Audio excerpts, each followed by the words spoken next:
guys, welcome back to Living Gratefully. I thought I'd share with y'all how I clean our nasty shower curtain. If you've been watching for a while, you know I like to clean, but honestly there are just some things that I let go, and this is one of them. Some of my friends who follow this channel would say, I can't believe you would show this disgustingness on YouTube for everyone to see. And then some of my other friends would say, hallelujah girl, this is the real deal, and they want to see all this real stuff. So if you want to see how I clean my nasty shower curtain, just keep watching. This is going to be a quick video, I promise. I think we picked up this shower curtain from Bed Bath & Beyond. We've had it for a long time, and it's one of those hotel type shower curtains where it's easy to remove from the rod, so that makes it pretty easy to clean, but for some reason I still let it go. And it has a see-through section that I like, so I can get natural light in from the windows when I'm in the shower, and then I can see the clock. And I can have a YouTube video playing on my phone or iPad sitting on the sink so I can watch while I'm showering. And I can even holler at Siri to do something for me, like make a note of a great idea I have, or turn on music, or text someone. So it's pretty convenient.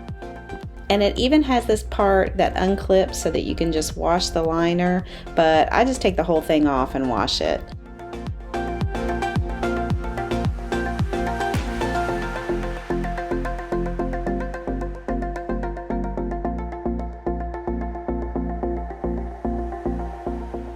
So I stick it in the wash and I add regular detergent and then some Clorox bleach.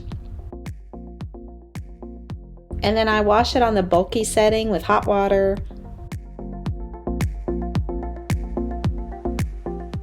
After round one, you can see it's still a little dirty. Usually if I don't let it get so bad, one round would be enough, but since it's still not completely clean, I'll put it through the wash again with just more bleach and another bulky hot setting.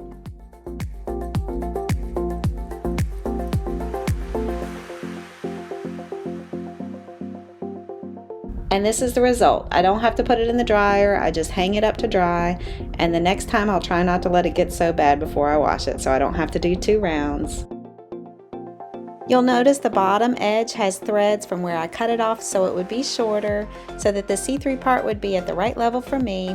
But even though it's really old and has the threads, I still like it, so instead of buying another one when it gets really dirty, I just wash it up and clean it so we can keep using it.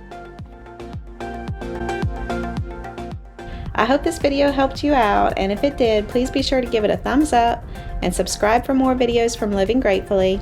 Thanks for watching.